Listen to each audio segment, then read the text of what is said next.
This is A's Cast Live, your comprehensive look at the Oakland Athletics. And the pitch is swung on, hit the right field, hit deep. Whitefield going back at the track, over his head, and over the wall. Do you believe that? And 29 other MLB clubs.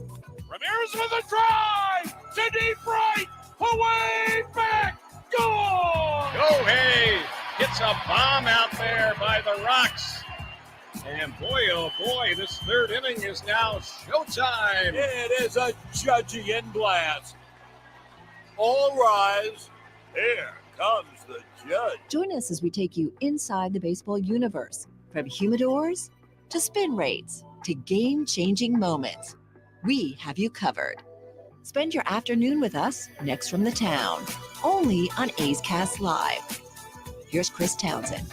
Well, welcome to another edition of A's Cast Live. Chris Townsend with you here from the studios at NBC in San Francisco as the Athletics are starting a road trip against the Chicago White Sox. It's 3 against the Sox, then a day off on Monday, and then to Anaheim, and then another day off. So the A's are going to be getting some rest.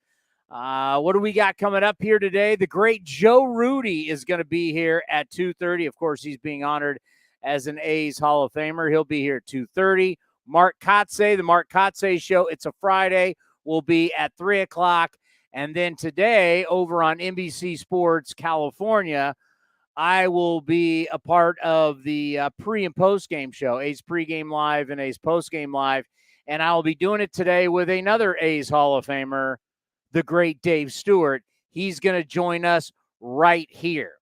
So if you're listening, athletics.com/A'sCast, you can also see us on Twitter at AthleticsCast24 or on the Athletics YouTube page. You'll be able to see Joe Rudi and also Dave Stewart with me here in the studios. Fantastic. Love being here. Great accommodations. They always take care of us, and we thank Dave Bernstein and his staff for making it happen when I'm going to do a little TV away from the radio today. But we'll be here with you for the next couple hours, getting you ready for A's baseball. On this date, we're going to start the show with this, because what's cool about being in these studios is that we've got all these TVs around. It just popped up on MLB Network. On this date, Rickey Henderson with the Oakland Athletics, July 29th, 1989, stole 5 bases without the aid of a base hit, leading to one of the most fascinating stat lines you will ever see. 33 years ago today, 0 plate appearances, 4 runs, 4 walks, 5 stolen bases. Let me repeat that. 0 plate appearances. So that's 0 hits, 0 at-bats. 2 zeros. 0-0. 4 runs, 4 walks, 5 stolen bases. The only player, since everybody's talking about Shohei Ohtani now, when you're talking about the only player in baseball history, you know, we hear that on a daily basis with Shohei. Rickey Henderson was a guy that did stuff that only one man has ever done in the history of the game. And today is a great example of that. Juan to lead out the show. You know, we talk so much about Juan Soto. And obviously Juan Soto, an incredible story of where he is in his career, right? He's 23 years old. He's already won a World Series. He is a guy that has so much of a career left in front of him. And because he got to the big league so early, that means you get to free agency early. And no one's going to want to do multiple contracts. You're going to want to do one contract. Let's get this decided and let's get it done, right? Nats go out. The Nationals offer him a huge deal. He turns it down, and everybody's like, whoa, you turned down $440 million.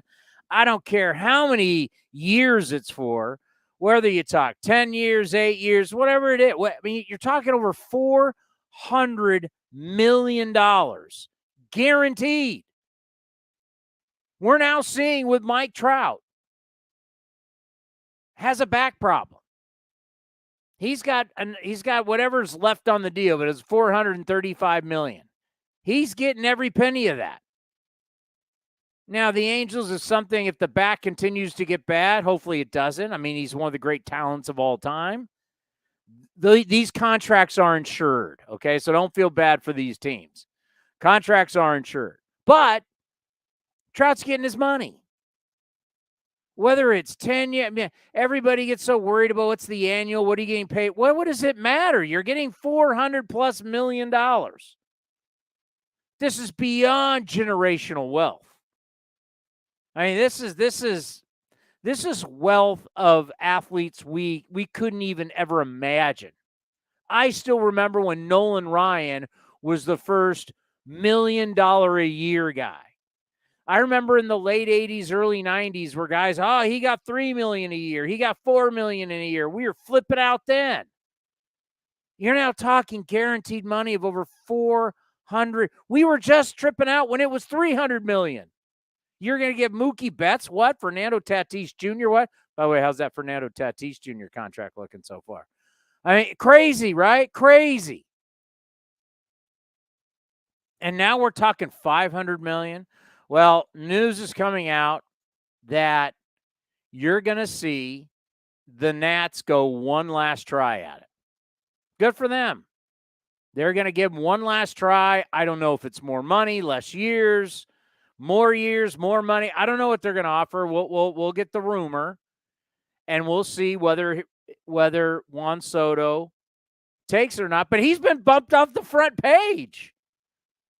You got to go into the second. Remember the newspaper, folks? He's been bumped off the front page. It's now the Angels floating Shohei Ohtani, just floating it out there. And the commander to my right here, as we were driving up to San Francisco today, I said, this reminds me of that someone comes into your neighborhood. They spend X amount of money on a house. They tear it down. Then they build this massive, gorgeous, all brand new house. And what they do is they put the sign up. Doesn't say sale. It just says coming soon.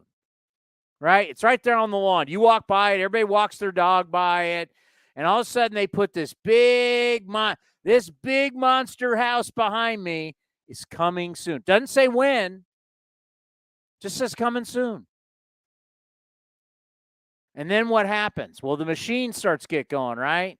Real estate agents, everybody starts checking in, looking at it online. Everybody starts sniffing around, starts making calls. Never says it's for sale or when it's for sale. Just says coming soon. That's it. It's coming. You got to know it's coming. It's going to be on the market at some point. When, we don't know. That's what they're doing with Shohei Ohtani. Throw the trial balloons up. That's all they're doing. And it's if Juan Soto was the most fascinating, as we said last Friday, no, it would have been, when was the last time we were on? Wednesday? Tuesday, yes, at the Coliseum. Correct me if I'm wrong, but didn't I ask Vince Cotroneo, who I think, when you talk overall knowledge of the game for a play-by-play guy, Vince, a lot of us, you're so focused on your team. Vince does a great job focusing on everybody. I asked Vince, didn't I, on Tuesday, isn't he the most fascinating young potential trade piece we've ever seen? Yeah, and I mean, I for sure think he is. It's not even close. Yeah, but you're a kid. Vince has been around this for a long time. Vince has been in the show for way many more years than you and I have been. You can't even go into the 80s about baseball, for God's sake. Well, I mean, I was a year old, or almost a year old when Ricky had the unofficial stat line. I start talking about my 80s and my late 70s, and you go dark on me. So Vince, and so Ohtani is a free agent after next year. Soto is a free agent after 2 years. Correct. So you would get him for this year and then 2 arbitration years. So Soto was the most fascinating. And Soto may still be the most fascinating from a standpoint of just baseball. And this is where, and I said this also to Cody on the way up, This is why one of the reasons why this show works is because we don't think alike. I asked Cody, I said, Cody, if you had to trade for Ohtani or Juan Soto, who is essentially a bigger deal for an organization? And your answer was? Shohei Ohtani. Why? Because if you're a team like the Cardinals, for example, that need a frontline starting pitcher because your ace, Jack Flaherty, is hurt, and you got Wainwright and Miles Michaelis, he fits the bill of the hole in your starting pitching, and he's a great hitter. So you get 2 for 1. Where Soto's just a hitter, and you already have a pretty good offense with Arenado and Goldschmidt and Tyler O'Neill, who's back. Harrison Bader's out for a couple more weeks, but you already have offense. You need a starting pitcher. And he gets you a chance to make a run for the postseason and win your division in the NL Central. Mm-hmm. Wouldn't debate any of that. Was that my answer? No. Nope. Because I'm not your regular stat geek. No offense. Shohei Ohtani is the biggest business that there is in Major League Baseball. He is huge business for an organization. He is, put him up there right now. Can't put Tiger Woods up there now. Tiger doesn't play anymore. But you look at a guy like LeBron James, you look at Shohei Ohtani, it's the amount of money that a guy can generate for your entire organization, with a lot of that coming from overseas money. Now, I want you to think about that. See, Cody is a fantasy baseball player, and all of a sudden he's trying to figure out, how's this, where you're going to win? And then, yeah, all that's true. And that's Juan Soto, too. Juan Soto is a force. I don't know how Juan Soto became the best player in our game. I heard that twice today. He's the best player in our game. I go, the best player? Like the best player? I disagree, but. The player? I mean, he's the best player. People are calling him the best player. I'm like, wait, because he walks a lot? Yeah. Very valuable. Can he hit? Very valuable. He's the best all-around player? No, that still belongs to Mike Trout, but bad back or not. Trout, but the bats. I mean, there's multiple guys that do a lot of different things that are better. Aaron Judge, another walk-off. I mean, how many times has this guy got to do it? So slow down on Soto's the best player right now in the game. He's going to be one of the best players. He's just 23 years old. I get all that. He makes me no money. I'm in San Francisco, California. I can walk down the street with Juan Soto, and not one person's going to know who the hell this guy is. Juan Soto comes to town. I don't care what team he's on. He's not packing the stands. The millions and millions of dollars that the Angels make off Japanese money is amazing. This is a whole different cat. It's like the NBA guys, like our own Steph Curry. Klay Thompson had his shoe deal in China. The amount of money, Rakuten is the sponsor, right, of the Warriors, or was? Yeah, it's still Rakuten. And isn't that Chinese? Correct. Yes. Or an affiliation with? Yeah, no, it's a Chinese company. Hey, what's his name? The old GM of the Rockets, when he talked bad about that's my favorite NBA GM. That'd be the great Daryl Morey, president basketball operations for the Philadelphia 76ers. And he was talking about Hong Kong, right? Hong Kong. Right. He makes the thing, and next thing you know, the NBA. They're Japanese. Huh? Rakuten's a Japanese company. Yeah, I wanted to double check. Based out of Tokyo. Then I'm kind of wrong on that, but you know where I'm going with it. The amount of money that the NBA makes off China, it's really dicey. Because when you do business with China, there's things that come with it. And when Daryl Morey came out and said that about China, the NBA, they weren't worried about politics. They weren't about humanity. They didn't want to screw up. And China immediately warned them, hey, we'll stop airing games. We'll start pulling this guy. And that's dollar signs to the NBA. You'll never hear LeBron James say I'm not getting political. I'm just this is all factual. You could watch YouTube interviews of what these men say. LeBron James will criticize all kinds of stuff in the United States of America. He will not criticize anything in China because that's big money to him. So there's a lot of money to be made overseas. The NBA makes money. China, Europe, they make all kinds of money all over. That's what Shohei Ohtani is. Shohei Ohtani fills your ballpark. He fills your ballpark when he hits. He fills your ballpark when he pitches. He's a money-generating machine in this country and overseas. And last time I checked, what are we in? We're in the entertainment business. Okay? We're in the entertainment business. My job as an organization is to entertain you, and I make money doing it. Are you crazy you're going to give up this cash cow? This guy is the biggest cash cow maybe we have seen for an organization since Bonds, McGuire, Sosa, and then going all the way back to the guy who was the ultimate cash cow, Babe Ruth. How many guys, they play, and you get DiMaggio, probably Mantle, but how many guys that when they play, it doesn't matter the amount of money. People want to see it. And as great as Trout is, Trout's not that guy. There's nobody in baseball. There's really nobody in sports, right? I think Tom Brady kind of elevated to that level, but people go to I could be playing quarterback and Cody could be playing quarterback on the other team and people are showing up. So, I don't know if there's a football player that packs the stands. Would you say there's a football player who, people are showing up no matter who plays? Yeah, I think they're selling out Cleveland Brown games, for God's sake. I think the only guy in the NFL you can say that about is probably Patrick Mahomes. No. If you're looking at a guy if anyone, I agree with you about Brady. I think Brady was the guy, Peyton Manning, but no one in the NFL right now. Patrick Mahomes is not must-see TV in every town he goes to. I think he's great. He's incredible, but you think he's a star? In the NFL, he's a star for sure. Compared to Tom Brady?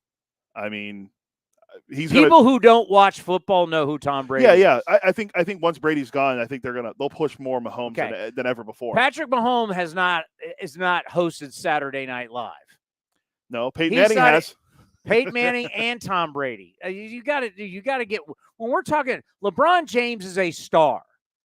Tiger Woods is a star. People who don't watch their sport know who they are. People who don't watch sports know who they are. I think if you don't watch the NFL, you do not know who Patrick Mahomes is. I think a good guy for baseball. You're mentioning Bonds and you're getting over that. Do you think people who don't watch football know Patrick Mahomes? Most likely not. Outside of Kansas City, they might have heard the name, but which is a small market. How would somebody who doesn't watch sports know who Patrick Mahomes is? Marketing in the NFL does. If you don't watch the NFL, you won't know. You might have heard his name in passing before, but you can't go. He's number 15 on the Chiefs. That's what I'm saying. There's probably not a star player like that in the NFL, like the NBA has with LeBron. We're going to call my wife. This is interesting. Mm-hmm. We're going to call my wife. I'm going to prove a point here. See, this is the reason why I got out of sports talk. Let's see if she answers. Normally, we would have to tell her we're calling legally. Come on, you don't pick up. It's okay for her to call you during the show, though, right? Yeah, exactly. Exactly. She calls me, oh, I didn't realize. My point, the reason why I'm calling my wife, I bet my wife has no idea who he is. And NFL plays in the background of her house all the time. I watch a lot. You might be surprised because of the Chiefs and the Raiders playing. I guarantee she has no idea. I'm just more surprised she's not answering the phone. Yeah. How about that? You call me all the time during the show. Oh, that's twice. All right, we'll have to prove this point later. I'll prove it later. Yeah. But that's I don't know. I can listen. We listened to Sirius XM the whole way up today. No one can put a price on it. No one can put what is it worth? What is he worth? All right, prospects, Well, players who are in the big leagues now, who are controllable. What's he worth? Bob Nightingale mentioned this to Buster Olney earlier on his podcast. If you want to hear it, check it out. But Bob, I don't know how accurate these numbers are. These are the numbers Bob threw out to Buster. The Angels would lose somewhere between $20 and $25 million in sponsors, and they have to cut a check because they lost Ohtani because of all the sponsorships Ohtani gives them. And he's just speculating. Yeah, we don't know what the actual number is. There's a big difference between $20 and $30 million. Yeah, my math says $10 million. Yeah. That's what we're talking about. We're talking about money that an organization makes that they potentially, we don't know what they make. They potentially make the A's payroll off of him, just to put it in our own little world. Like, Dave Stewart's going to be on today. I can't wait to talk to Stu. Like, Stu, what's this guy? Stu's got an idea since he ran the Diamondbacks. You know, you have an idea of what a player. I mean, Soto is worth only to me. Juan Soto to me, I don't know if I've ever seen him interviewed. I've seen him do stuff like post game, like games in the World Series. Does he have an interpreter? No, he speaks English. Like, I don't know. I haven't seen him do enough, but he was speaking English in the interview he did. Was it good? Yeah, it was good. I mean, it's not like perfect, but do you see what I'm saying? Like, he doesn't have any. This guy is so great. He has no. Does he have any national sponsors? Not that I know of. Like, how are you gonna? You can't even compare Ohtani to this. And it's not like Ohtani's 33 and we're like, he's on his last legs. He's only 28. To me, Ohtani morphs into the John Smoltz starter to reliever. Now, I mean, he could easily hit and close games. I mean, once you learn to adapt as a reliever, you're ready to go every day. You give me 10, 12 pitches, I'm ready to go. I mean, you don't sit down there and warm up and do all that. I mean, to me, Ohtani will morph into a late inning bullpen guy, and now, you know, that just allows him to DH full time, and then he can go down and warm up in the bullpen. I really, to me, that's where his value long term, because his offense, we now know you cannot take him out of the lineup. No, for sure, and he's been pitching so well. Like, I'll give you a couple, but he's never going to give me volume. No, he's 17 starts this year, and we talked about on the web here. If he makes a start with the next, there's like a little over 2 months left. The last game's October 6th, I believe, for the A's. That's the end of the regular season. And I'll say right now, the Angels aren't making the postseason. They're 22 and a half games out of first. So I don't think they're going to make the postseason. Well, and this is one of the reasons why I wonder if they're floating this out. And this is something that I've said is, do they view the fact of the inconsistency that has been with him with an injury, having to have a 6-man rotation to protect him? All right, here we go, finally. All right, hold on. Are you there? Yeah, what's up? All right, you are live on the air. I'm just asking you a question. You ready? Yeah, I'm ready. Do you know who Patrick Mahomes is? Love you. Happy anniversary. See, this is why, even though I brought him from sports radio, this is why I got out of sports radio. Because sports radio people, they don't know business.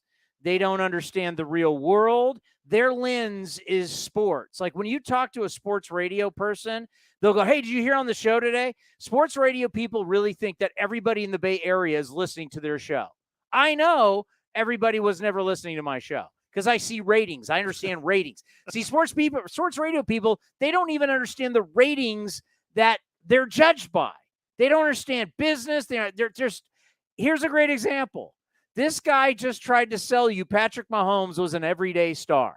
My wife is the number one person advertisers want to get to. She's a middle-aged white woman who shops for everything.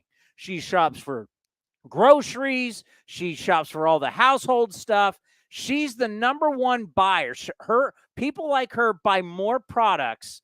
Amazon wants her. Grocery stores want to advertise to her. She is exactly what everybody wants to advertise to. She's it. A woman in her 40s who spends money. Who else spends more than her? Not many. I would say my wife, because she's You an want to Amazon addiction. retract that Patrick Mahomes is a star? Kind of, but I'll give you what you always say to me. She's an outlier. That's only one. She's not. Small sample size. She's reality. There's more women than men in this world. That's a fact. She's exactly. If I go to, I bet you I could go to all my wife's friends, who, by the way, all they do is shop and spend money, and guarantee none of them will know who Patrick Mahomes is. See, I guess it's a difference. My wife knows who Mahomes is, so my wife wouldn't. You can't. Well, she's also not middle-aged. Well, I guess she is, but I don't know. Do you count 33 as middle-aged? Nah, not yet.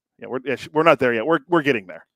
Yeah, I'm telling you right now. Like Steph Curry, maybe. Yeah, I was gonna say maybe in the Bay Area. Bay Area, for yes. sure. But around the country, maybe.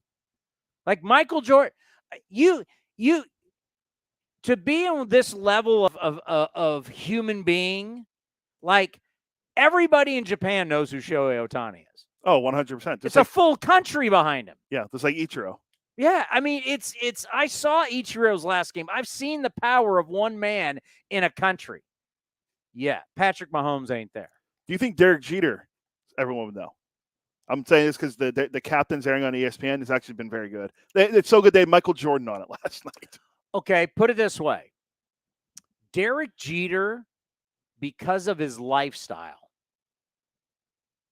and that he played for the Yankees, and the lifestyle of dating famous people, puts you in the realm that my wife would see it. To where Alex Rodriguez, while he was a player, married through a good part of it, Alex Rodriguez got more popular dating J-Lo than he ever did as a baseball player. I was going to say the J-Lo thing definitely helped.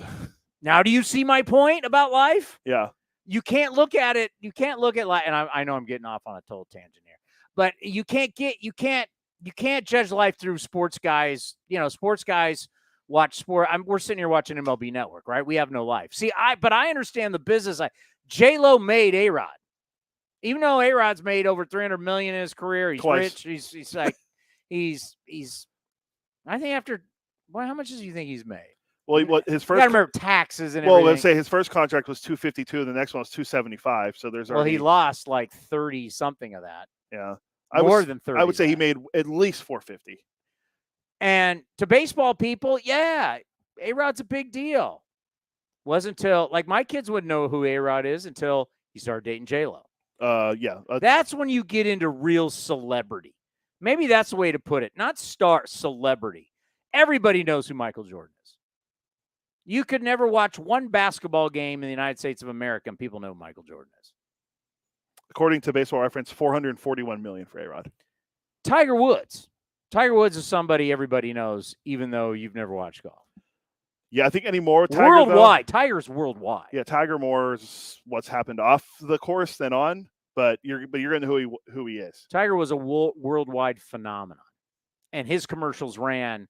That's the thing. Jordan and Tiger's commercials ran just not on sports stuff. They were on national television commercials, so they were everywhere.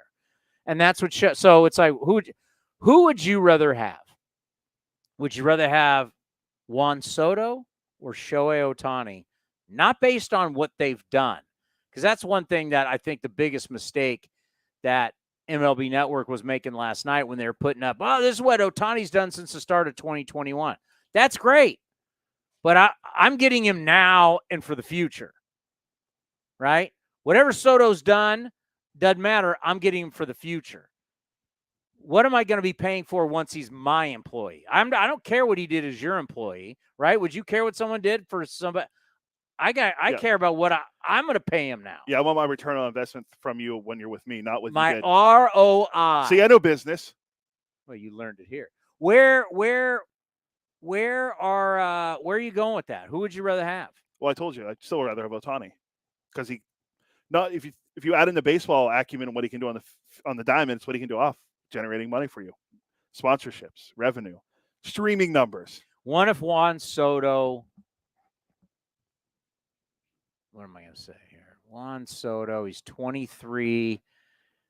World Series champion already. Legitly could probably play to late 30s. Yeah, he already has more walks and hits already this year, and it's probably he's going to walk a lot. You're probably going to have to give him another contract. Yeah, but it'll be in his late 30s. No, if you give him a 10-year deal, you give him a new contract when he's 34. Yeah. Yeah, because he's going to be a free agent at 26. And I didn't throw out the part, what also makes Juan Soto so fascinating is that someone could trade for him now, use him up for a year or two, and then flip him again. So he could be flipped once or even twice before he gets that monster contract. By the way, in the waiting room, as we call it, the great Joe Rudi. So let's add him to the stream here. Joe, do we have you? You got me. Oh, you hear me?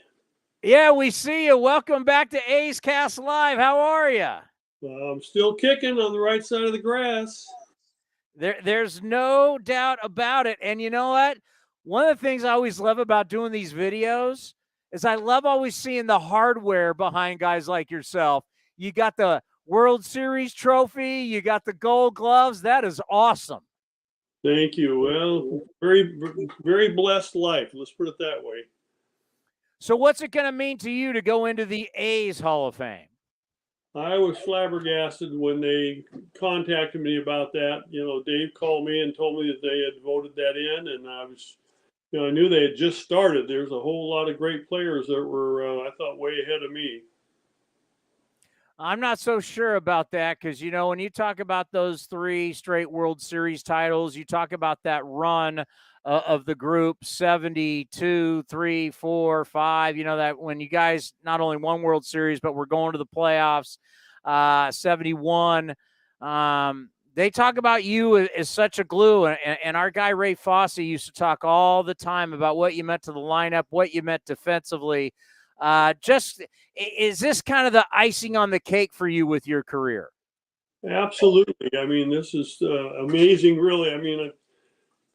I look back at my career and, as a young guy growing up in a little town called Waterford outside of Modesto, about 20 miles east of there, a little town of 900, and just getting the opportunity to play and looking at the coaches I was blessed to have over the years. And, of course, getting to Oakland when we moved there and having Joe DiMaggio teach me how to play the outfield and, working with us on hitting. And, we had guys like Gabby Hartnett and Luke Appling, Hall of Famers, when I first started back in the Kansas City A's days.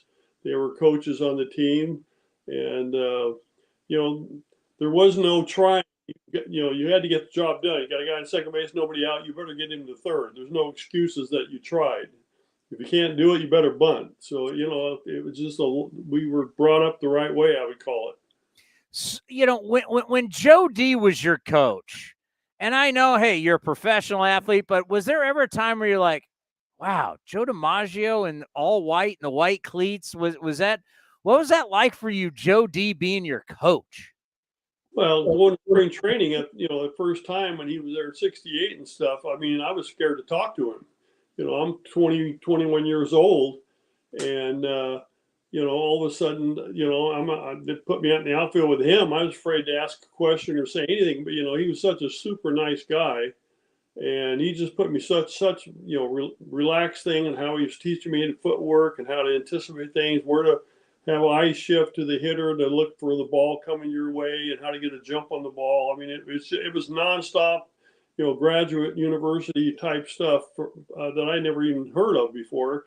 I signed out of high school playing shortstop all those years, and then played a little bit of third base for a couple of years before they decided to put me in the outfield. So I had very little experience on playing the outfield. And I remember when I first went out there, first major league game, I think it was in Yankee Stadium, that, the hitter looked like an ant. The ballpark was so huge, and you're standing out there and you're so used to playing in minor league or, high school fields. It was a big adjustment, very big. I can't imagine. Central California, small town, to playing in Yankee State. Well, think about you coming up in Kansas City, just thinking about being in the big leagues, how overwhelming that could have been. Well, it really was. At the time, Alvin Dark was the manager in 1967, and I signed in 64 with broken hand. I only played maybe 50, 60 games. 65, I got, they had to protect a bunch of us. That was the year they had Catfish and Blue Moon Odom and Renee Latchman, a whole bunch of guys. And so I ended up playing, getting claimed by Cleveland. So I played just a part of a year. Then I went in the Marine Corps, came out, and I only played about 85 games, 90 in A-ball. 1966, I was with almost the whole team that ended up in the big leagues. With we had Reggie there and Duncan and Fingers. A lot of those guys. LaRussa was there, and so I played A-ball in 1966 to go to spring training in '67, and Alvin Dark takes me north. So I went from A-ball to the big leagues. Wow. And that's what I'm saying. I got in that first time going into the big ballparks. And, Kansas City wasn't quite so bad. It was more like a AAA minor league ballpark at that time. But I just remember our first trip going into some of the big fields like Cleveland and Yankee Stadium. They're just gigantuous stadiums. It was really tough to judge the ball. So going from Kansas City out here to Oakland, when was it for you? Did you go, we got something here? We got something really special? Well, it was sort of different because it was a different era, of course. So we were able to play together. The core of that team started out in rookie ball to A-ball to AA ball. Some of us went up and down to AAA a little bit, but most of us went right from AA to the big leagues. And so I started out in AAA in '68, and they called me up early May. Actually, the first game I ever played in Oakland Stadium was the night Catfish pitched the perfect game. That was my first game in Oakland. I'd never been in the ballpark. My knees are knocking. I'm praying, don't screw this up. Mess up his perfect game. And so that was my first game in Oakland. And so, again, each year we saw a little improvement. I think 1970 we actually ended up on the positive side of win and loss record, and we could just see all of us growing because we had all come out of that 17, 18-year-old kids. Now we're getting into our early 20s, and I think in Oakland in 1968, after I got called up, our average on the field age was 22. So we had a really young ball club. Of course, we got our butts beat a lot early on, but we kept getting better and better. And you had the right guy, the right taskmaster. I mean, you talk about somebody that, obviously he's in the Hall of Fame, Dick Williams. You had the right guy leading the charge. I think really put us at the top. We had good managers. Johnny McNamara was great. I played for him in AA, and he really gave me my chance to play every day in 1970. Of course, that was my big break for me was Reggie holding out. And after his big year in '69, he held out most of spring training. Johnny Mack came up to me and says, "Hey, you're my left fielder. It's your job to lose." He said, "I'm playing you in every inning of every game of spring training," which I did to get my enough experience and time playing and everything else. And so it was going, and then they were able to bring in Dick Williams, and he was a real taskmaster. You played small ball. There was you didn't make mental errors. He didn't jump on you if you made a physical error, but you better know where you had to throw the ball, what was happening, how many outs there were, and he was a real stickler. And that's why with our team, especially in Oakland, and the way the ballpark was set up at that time, the ball didn't carry. There were very few home runs hit out towards center field. And so we would have a lot of 2-1, 3-2, 4-3 games that were tight. And, we had a great defensive team and great pitching. All the years that I've been doing this, I've been so thankful to be around your guys' group. And, just recently I hosted when we had the team down the right field line for the 1972 celebration. And I've done the 73, 74, been around you guys and just knowing how close you are. And I think the one thing that we don't talk enough about is how you guys really grew into young men in the city of Oakland. A lot of you, whether it was getting married, having kids, so we always just focus on the baseball, but you guys really kind of found yourselves as men in Oakland, which obviously plays a big part in your guys' life story. Yeah, exactly. Most of us were 20, 21 years old when we moved out to Oakland. And the early 20s, a vast, majority of the players were pretty young. And, a lot of us lived out in the Danville, Walnut Creek area. Bando and Tennis and I, we all came to the ballpark together. One of us drove, and then, the wives would pick each other up to come in. And we all started having kids together at the same time. And like you said, we all grew up in that 7-8 year period from 68 through 76. And, unfortunately, just the way baseball was and Finley not wanting to pay anybody, if we could have kept that team together, we were just hitting our stride. I think 74 was our best club by far. And, I think if we could have kept the Catfish, of course, and kept things going the way they were and kept Dick Williams there, I think we would have had a hell of a run. Just recently doing the interview with Raleigh Fingers and kind of talking about the dismantling of the team. And it just kind of was the start of reality in our sport, right? I mean, you guys what happened to you now happens every single year. We've been dealing with it for decades. You guys just happened to be the first great team where money really became an issue and free agency. Charlie Finley saw it. It's sad to say, but it's kind of like after you guys, kind of the way the business of baseball started to go, wouldn't you say? Oh, absolutely. Yeah, I mean, we went through the very first year of free agency, and we didn't know what was going to happen at the end of the year. We didn't know if they're going to blackball us, if they were going to change the rules and everything, and nobody knew what was going to happen until that fall when all of a sudden teams actually started bidding for our services. And I think as you look back at the beginning, early part of the year with the contracts going back and forth, Finley could have signed a majority of the team that left for less than each of us got individually.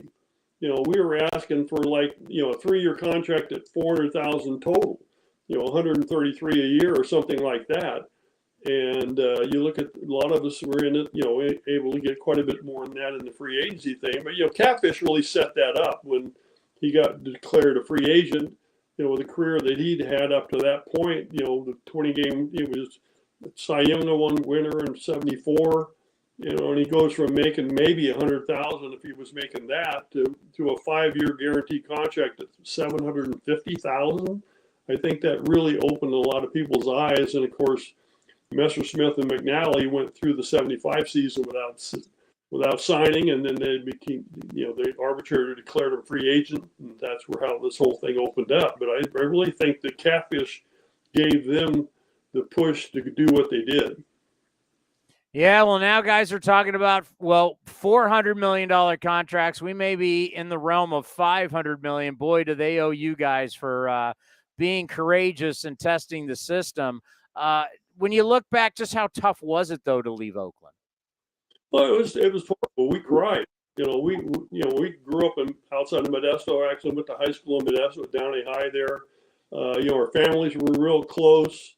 We could run home on the weekends and stuff and see our folks and, brothers and sisters and all that stuff. And so for us personally, especially, we did not want to leave. Absolutely didn't want to leave. All of us had homes, out there, in, like I said, down in the Walnut Creek, Danville area. And, we all had played together all those years. We're like brothers. And the last thing we wanted to do was split up. And, it was crushing to have that happen. Obviously, financially, it was wonderful for all of us to go through that. But I think all of us would have given up a lot of that money to stay together and had that team win a few more World Series. Well, going into the A's Hall of Fame, your greatness will always be remembered. And I just wonder for you, at what point in your life did you really sit back and go, wow, we were one of the best in the history of the game? There's only the Yankees and the A's have won 3 in a row or more. So when was it where you really got a chance to sit back and just go, wow, what we did, spectacular? Well, first of all, I never considered myself a great player. You know, if you talk about greatness, we're talking about Catfish, Raleigh, Reggie, those kind of guys that had incredible careers. But as a team, you know, when you look at what the Angels went through, even when we went down there trying to bring in all those all-star players, and they never won. And so the chemistry and having the right people in the right place and the right management on and on was what we really relished. You know, I think now a player looking back on the career, a lot of people don't remember what you hit for batting average, how many home runs you hit. They remember that you were a winner. And for us, you know, being able to win like we did those 3 in a row, 5 straight division championships, all that kind of stuff, that's what people remember. You know, I still run into people that remember those days that are that age. And so, you know, that was what was, you know, fabulous for us. And as I said before, it was a different era where we could keep that group players together. Okay, can you imagine having that group in today's world and trying to pay them? No. I can imagine what this show would be like. It'd just be all about talking about money every single show. It would just be because, you know, you guys had such confidence. Ray Fosse would always tell me the story about when he first arrived at spring training and Dick Green behind the batting cage went, oh, yeah, regular season's great, but we're going to win the World Series again. I mean, the ultimate confidence that you guys had after winning that first one, and you did it without Reggie, you knew that, hey, you guys are coming to spring training to win the World Series. I mean, that's ultimate confidence. It really was. And now, again, we weren't making any money. So those checks that we got for winning the World Series were huge. You know, that was the first time we ended up on the plus side. And, you know, I think I hit 309 in 1970. And I had to hold out almost 2 weeks in the spring training, about 10 days probably in the spring training to go from 12,500 to 20,000. And, you know, it's just a different era. That's all it is. And, you know, like I don't begrudge these guys today. I mean, you know, the careers are short, and they've got the same issues we had of life. And, you know, it's not what you make, it's what you spend. And so you still got to be careful with the money because, you know, I can look back like in 72, my wife and I thought if we could have any kind of investments where we could make $1,000 a month, we'd be set for life. Well, you got to multiply that by quite a bit to make it today. And to think all that was happening with the owner running the franchise in Chicago in the Midwest. Like when you try and tell young fans how things used to go, like Charlie Finley's on a phone running a Major League Baseball team. And let's face it, you got to give him credit because he did bring all of you guys together and you won the championships, and he did it all from Chicago, Illinois. Yeah, we can all blame it on Hammer, right? I mean, he was the man. But he was a cute kid. But no, it's amazing. The difference. We had no front office. You know, we just had a couple of people up there, and it was amazing that how the thing, you know, stayed together, how it ran, and that we were able to get through a season without, you know, showing up and not having a plane or a bus or whatever we needed to get from point A to point Z. I think we spent, you know, half of our life in the Chicago airport because we always flew commercial. We didn't have charters back then.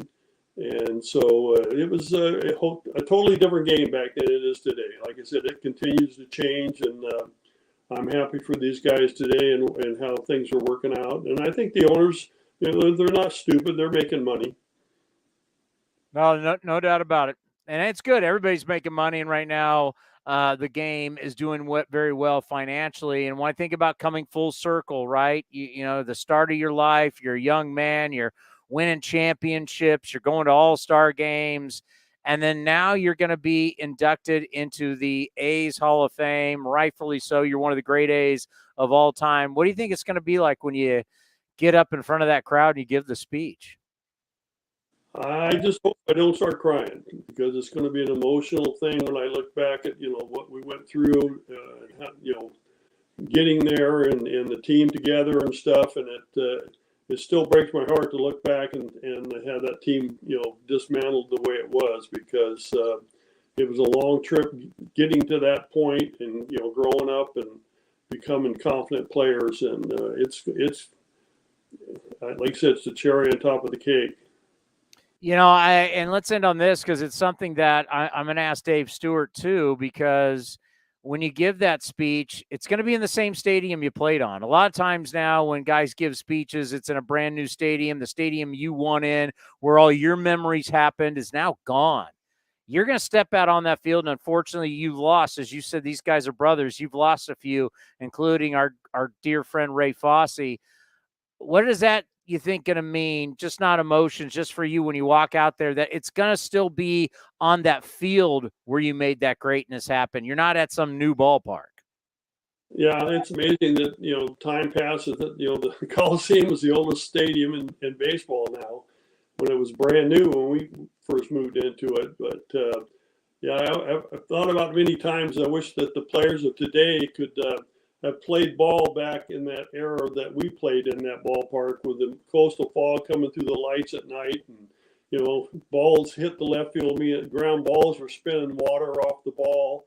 And I remember asking Ricky Henderson how he handled the wet balls, and he looked at me like I was from outer space, because by the time, the late 80s when he was there, the climate had changed. They didn't have that stuff coming in at night. You didn't have the lights dimming because of the fog, or the wetness out there. And like I said, I can probably count on one hand the number of balls that got hit out and straightaway center field. You couldn't hit the ball out of Oakland in center field. So it's a different world there now. Sports, that big monster they put out in center field, that changed the whole complex to some degree. But the ground is still there, the stands and the people. It's amazing how many people that, when I've been there, from time to time, that are still coming, that were coming when we played. Yeah. Yeah, because you weren't able to make the 72 celebration earlier this year, correct? Well, we were supposed to, but I was sitting in the Miami airport, and one from American Airlines canceled our flight at the last minute, so they're still on my bad list. And we couldn't. There was no way we couldn't get another flight to get to Oakland. So we got. Fortunately, my son was there and my daughter. They'd already flown up there, and so he represented the Rudi family, and very happy that he was able to be there. Yeah, we had a Q&A down the right field line that I hosted, and so many fans that were there during that time, and they grew up watching that team. Too bad you weren't able to be there. It was really special, because that was really, 72 was the start, and then of course 73, 74 greatness there, but just so many tremendous stories around your guys' team, and I'm so glad you guys are being celebrated, not only when we look at the teams, but players like yourself. You have your iconic moments, obviously the catch in the 72 World Series, and all of you guys really have at some point an iconic moment. We always love joking with Foss about Raleigh Fingers jumping into his arms after beating the Dodgers in the World Series. So these moments that we still get to see on MLB Network and we get to see on NBC Sports California are just so special. Thank you for coming on A's Cast Live. A lot of fans probably don't know this, but I'm going to be interviewing you in about 8 minutes for television. So I will see you in about 8 minutes. But it's always great to have your time. You've been so good to us over the years here on A's Cast Live, and we're so happy for you. We can't wait to see you on the day of getting inducted into the A's Hall of Fame. Well, thanks for having me. It's amazing that still be remembered 40 years later. So I'm very humbled by all that. So thanks again for having me. Take care and be well. God bless. The great Joe Rudi, 3-time World Series champion, 3-time Gold Glover, 3-time All-Star, kind of like Foss, 2-time World Series champion, 2-time All-Star, 2-time Gold Glove winner. Very humble man. He had a great career. First of all, great career. It's Rawlings Gold Glove is what Ray would always correct us by saying. But yeah, he had a great career. Are you correcting Wikipedia? I believe everything I read on the internet. Well, I mean, when I was looking at his credentials when I was putting it up for StreamYard and everything, and I saw the 3-time All-Star, 3-time World Series champion, 3-time Rawlings Gold Glove winner. I'm like, so he's just Ray with one more of each is what it's what he did. I mean, those guys were incredible. All those guys from 72 through 74, Raleigh, Vida, Sal Bando, the captain, a lot of history with those teams. And I'm glad we're inducting more of those players in the Hall of Fame this year. Yeah, no doubt. I mean, you're talking about it's one of the greatest baseball teams in a sport that's been played for over 150 years. You got to have something special to win that much. Because remember, that started in 71, then they won 72, 73, 74, still won in 75. And as they always say, we could have kept that thing rolling. It's still, even though they didn't keep it rolling, it truly is one of the great runs. And, you know, how important is your team? So there's a lot of World Series teams, obviously. But if you're to tell the true history of baseball, not every World Series team is going to get mentioned. Can you tell the history of baseball without talking about the A's of the early to mid 70s? No, I think you have to. I mean, they're them and the Yankees. Well, if you're going through the decades, right? In the 70s, it's going to be A's and Reds. That's what it's going to be. Yeah. You know, the Reds losing in 72 to the A's and coming back winning 75, 76. And even though the Yankees got in there in the late 80s still, the Yankees will always get mentioned, but it'll be the Reds and the A's in the 70s. You can't tell the history of baseball without talking about, well, the A's in general, because there's so many championships and so many great players and Hall of Famers, but you can't tell the history of baseball without talking about a team that won 3 straight World Series and was that dominant. Yeah, it's just like the late 80s, too. You can't tell the story of the late 80s baseball without talking about the A's. Even if they didn't win the World Series in 88 and 90, they were still there. And by the way, in a sport that was different back then, in some ways, I'm not going to say it was always different, but they didn't care necessarily about things that we care about now, right? Like, it's just win the division, whatever the record was. When you got 93 wins, you got 95. No one's like, you got to get 107 wins, and you got to, you didn't have that. Yeah. Once you had a comfortable lead, you just, So looking at records and looking at certain things back then, it's like when Jack Morris would talk about, we talked about it, the Hall of Famer was on this program, A's Cast Live, talking about, back in the day, you go out and give up 5 runs in the first 2 innings. They're not pulling you. You're still trying to go 8 innings. How they viewed numbers are far different from today. I mean, the way we look at numbers, I mean, my God, it's a completely different deal. Like, we've had to reintroduce, hey, there's value beyond numbers. There's value to a guy playing multiple positions. There's a value to a guy showing up and being healthy every day. There's a value to a guy not being a you-know-what in the clubhouse. We've had to bring back certain values that mean something to winning teams. It's just not all, hey, what's your weighted runs created plus? You got to be more than that. And to winning baseball.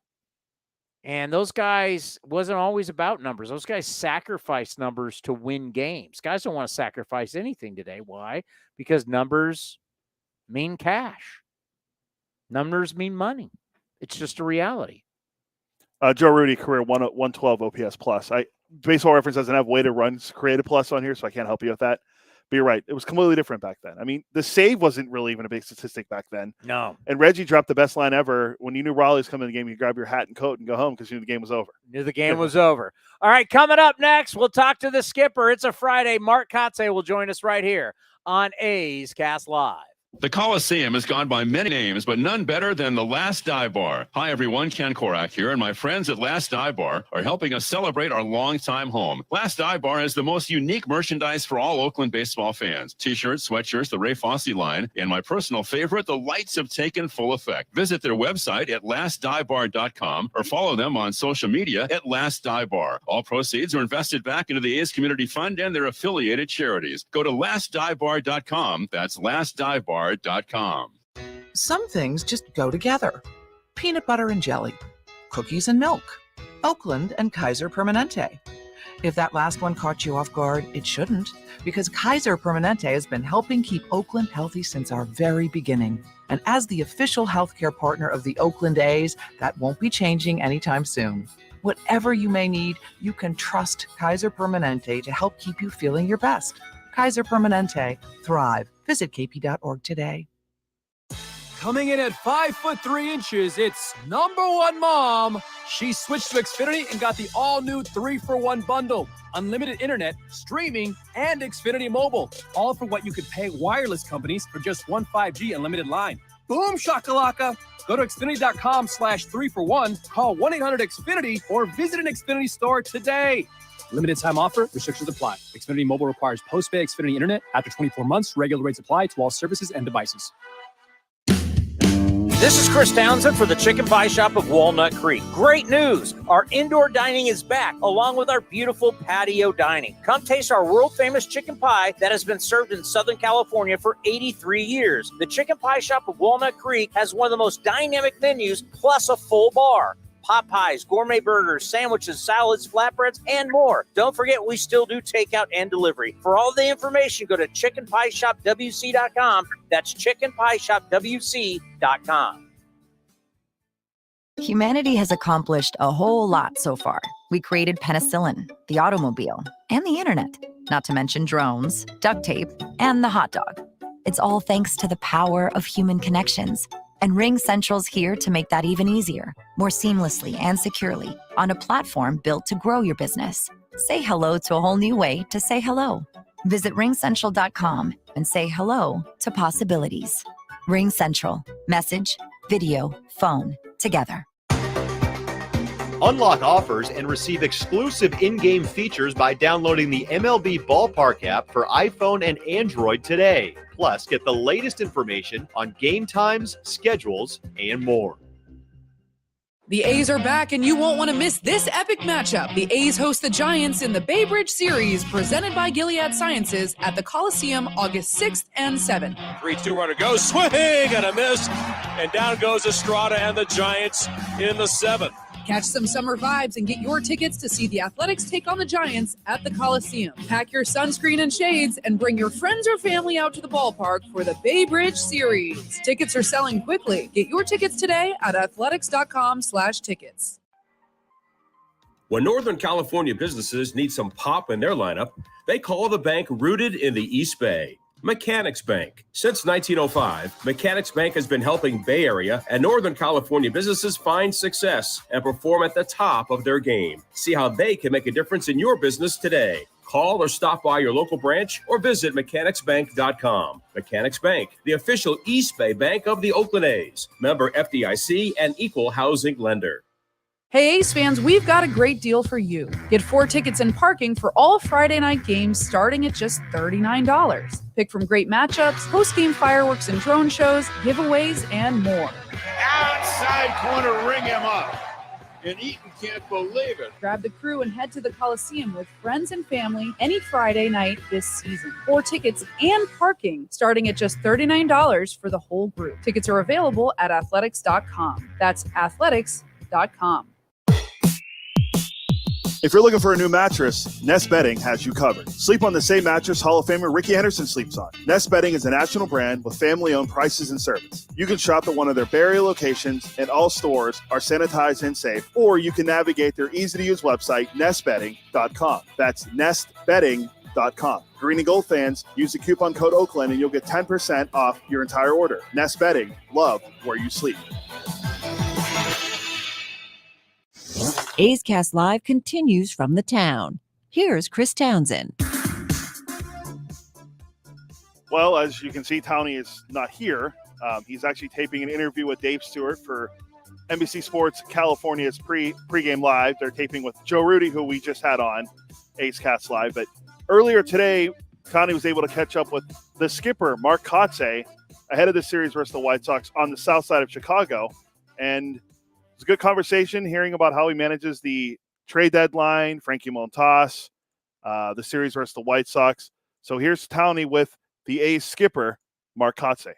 Time now for the Mark Kotsay Show here on A's Cast Live and A's Cast, brought to you by nestbedding.com. That's nestbedding.com. They got their stores, Nest Bedding, in the Bay Area, or you go online to nestbedding.com. Use the coupon code Oakland. Get 10% off your entire order. Well, Mark, I think you got to be feeling pretty good about the effort you've been getting from your ball club since the start of the All-Star break. Yeah, we came out of the break and, Obviously, the break was good for us. I think you guys needed it. They needed not just a physical rest from it, but from the mental side as well. So, coming out of the break on a homestand, that we ended up finishing up pretty well and playing good baseball. I got to tell you, I was buttering you up on radio, streaming, and on TV where I talked about, hey, listen, the coaching staff said, gonna play hard, gonna compete, no matter what the record says. And I think not only taking 2 out of 3 in Houston, I think the start after the break, the sweep of Houston at home, and the first time Houston's been swept all year long, says a lot. I mean, we talk so much about the players, but talk about your staff, how there's been never any give up in your staff.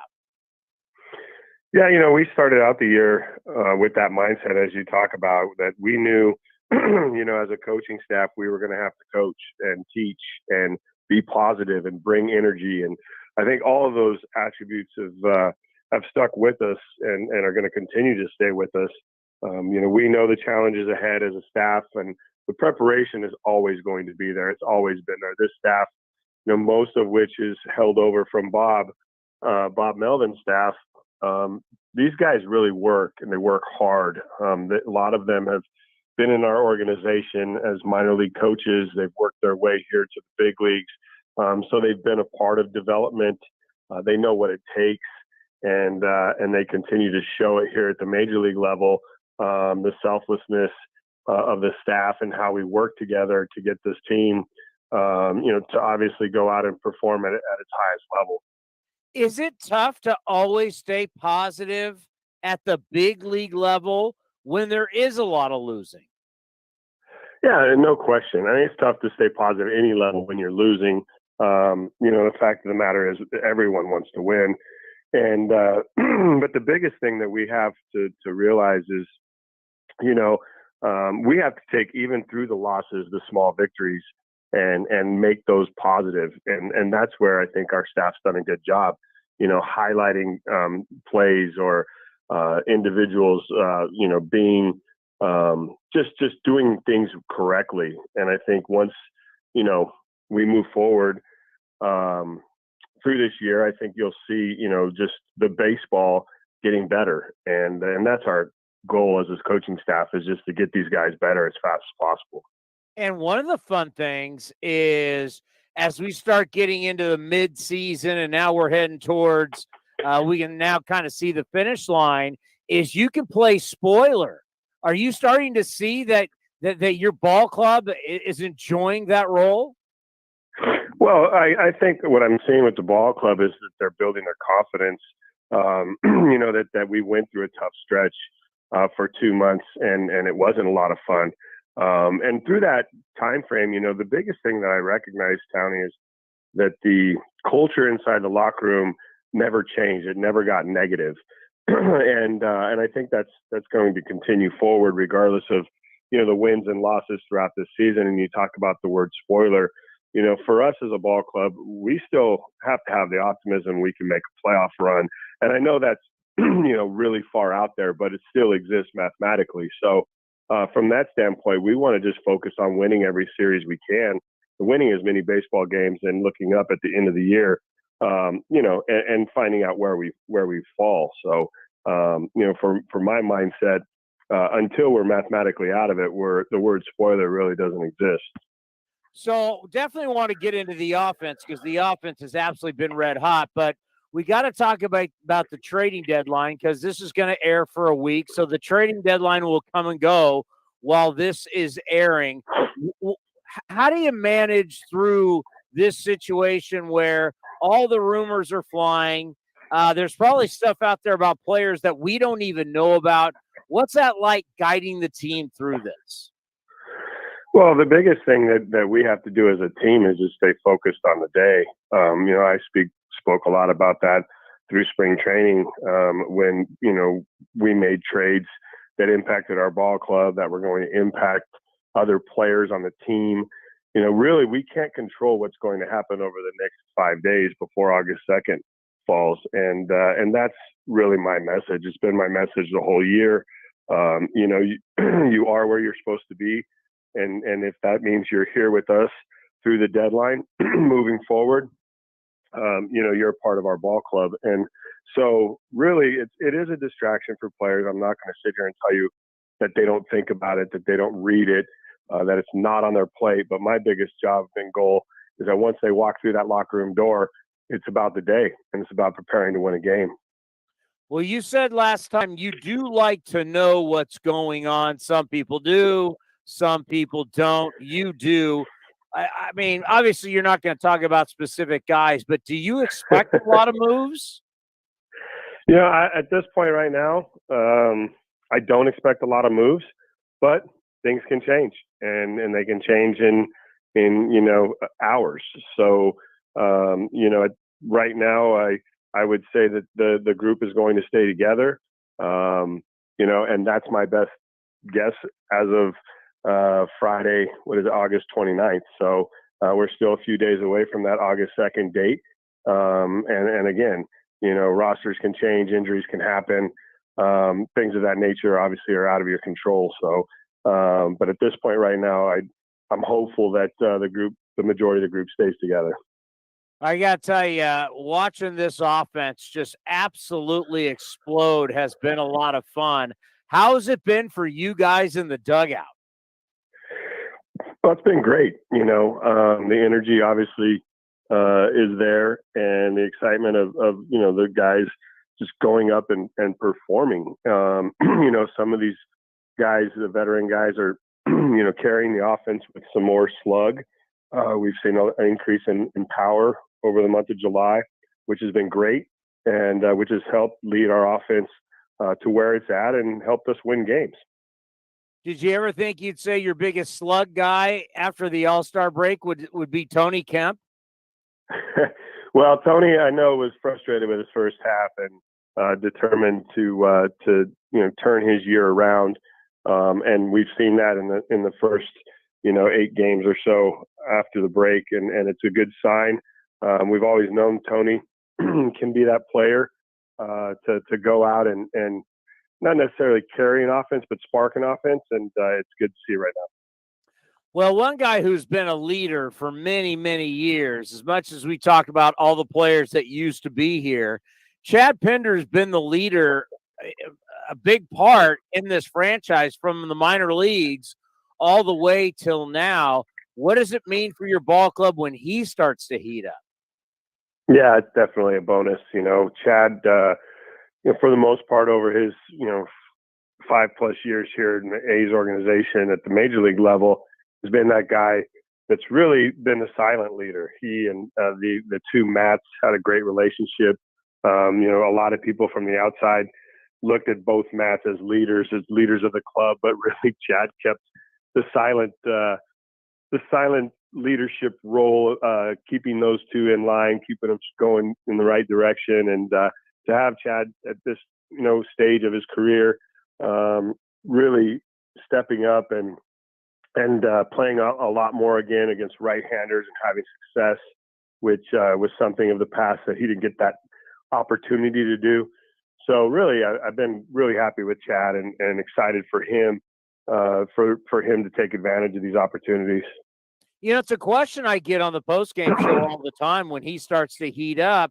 This has been for years. People ask, why doesn't he get the opportunity to play every single day? Now, some guys, if they played every day, they would struggle. Some guys are better when they're in different roles. Why do you think Chad has never been given that opportunity to play every day?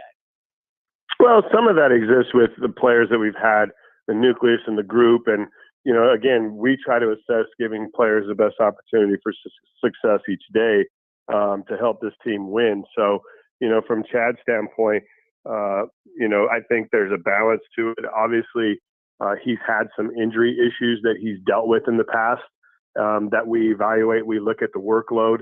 He's had some lower body injuries that we try to manage and stay away from. And I think we have a good grasp on that this year. Well, one guy that he may be the American League Pitcher of the Month with all the talk about Frankie and the trade deadline and Paul Blackburn going to the All-Star game, Cole Irvin in July has been absolutely money. And we've been talking about it here on A's Cast Live that he potentially could be the pitcher of the month. Just talk about what the lefty has meant to your staff. Yeah, Cole's really been awesome. And as you talk about the successes he's had this month in July, the teams he's faced, the innings he's been able to pitch, the success he's had, it would be a great accomplishment for Cole. And he's really maturing the right way. His focus, both, on the day he pitches and the 4 days that he doesn't, the work he's putting in, the preparation he's putting in before he gets on that mound to pitch has been exceptional this year. And I think that's a big part of his growth, really, and a big part of the success he's having. So really, really happy for Cole and hopeful that he gets that award. Like you said, it's one that he should be a part of conversation and one that I think he deserves. How much did you guys enjoy having Steph Curry around? Steph was great. I haven't met Steph before, but he was awesome. He spent quality time with us. I watched him interact with players and even on-field staff. Just took time. Didn't walk by anyone that wanted an autograph or a picture. So Steph's a first-class individual. He did in our locker room miss 3 basketball shots into one of our smaller, hoop rims. It's a post-game kind of celebratory, fun, part of our culture. So he did get booed in our locker room for missing 3 shots. So. and did you tell him, hey, buddy, BP starts at a certain time. You can't show up late. Yeah, there was some traffic, so we'll give Steph a little bit of leeway. He would have probably swung it a little better had he got, through the whole routine, done his cage routine, started on the tee, but he came out in the yard and his first swing was off live BP. So, but I'll tell you this, his bat to ball skill was right there. He only swung and missed once. So. Well, and then it's kind of he's a precious commodity when you're up there pitching to him. In the back of your mind, you're thinking, man, I can't hit his hands, can't hit the forearms. That'd be no bueno. I've been throwing a baseball too long, and if I wanted to hit his hands or hit his rib cage, I could have, but I kept it down and away from him for the most part. Did you let him know that you grew up in Southern California and you were a Magic Johnson guy? I did, but Steph's right there. He's on par with Magic, so obviously we had a good day with Steph. It was fun. And let's end on this. Just how good is the greatness of Steph Curry being around your players, rubbing off on them? How good is that for your clubhouse? No, it was great. The clubhouse really enjoyed it. Guys were excited about having him in there and just getting an opportunity to say hello. I think it meant a lot to the guys as well. So we enjoyed the day, and it was good to obviously get a victory in front of 1,000+ kids that he and his wife sponsored through the foundation. And what a great, foundation it is for Steph to be a part of. Yeah, it's a really good road trip. You got 3 in Chicago, a day off, then 3 in Anaheim. You go back home to Southern California, and then another day off. So have a good week there in Chicago and do well down in Anaheim, and we'll talk to you next week. All right, sounds good, Tony. Thanks. And that's the skipper, Mark Kotsay, earlier today with Chris Townsend. And Mark Kotsay mentioned Cole Irvin and what Cole's been able to do this month of July, which he wanted another start in July. But in the month of July, he was 4-1. The A's won 4 of the 5 games, so obviously for being 4-1.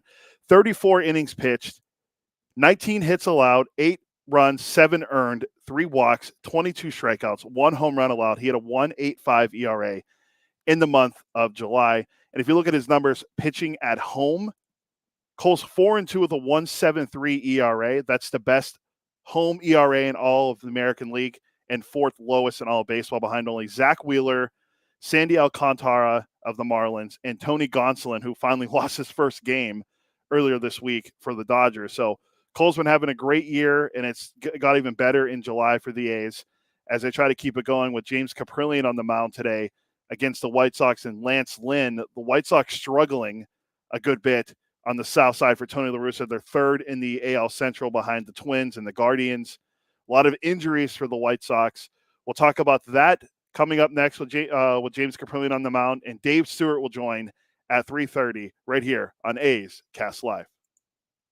Gone by many names, but none better than the Last Dive Bar. Hi, everyone. Ken Korak here, and my friends at Last Dive Bar are helping us celebrate our longtime home. Last Dive Bar has the most unique merchandise for all Oakland baseball fans. T-shirts, sweatshirts, the Ray Fosse line, and my personal favorite, the lights have taken full effect. Visit their website at lastdivebar.com or follow them on social media at Last Dive Bar. All proceeds are invested back into the A's Community Fund and their affiliated charities. Go to lastdivebar.com. That's lastdivebar.com.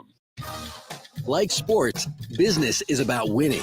Championship decisions are business decisions based on what it takes to help your company win. And that's why there's UBO Business Services, specializing in helping you win every day by streamlining workflows, managing documents, and providing the best-in-class office technology. Make your championship decision with UBO Business Services. Visit them at ubeo.com. That's ubeo.com. August 6th is International Trading Card Day, and Topps wants to celebrate with you. Visit your participating local hobby shop, where you will receive a free pack of cards, plus a special card if you purchase $10 or more of Topps products, while supplies last. Post your packs on social media using the hashtag ToppsITCD, and follow along with @Topps. Visit Topps.com for more information. Coming in at 5'3", it's number one mom. She switched to Xfinity and got the all-new 3-for-1 bundle. Unlimited internet, streaming, and Xfinity Mobile. All for what you could pay wireless companies for just one 5G unlimited line. Boom shakalaka. Go to Xfinity.com/3-for-1, call 1-800-XFINITY, or visit an Xfinity store today. Limited time offer, restrictions apply. Xfinity Mobile requires post-pay Xfinity internet. After 24 months, regular rates apply to all services and devices.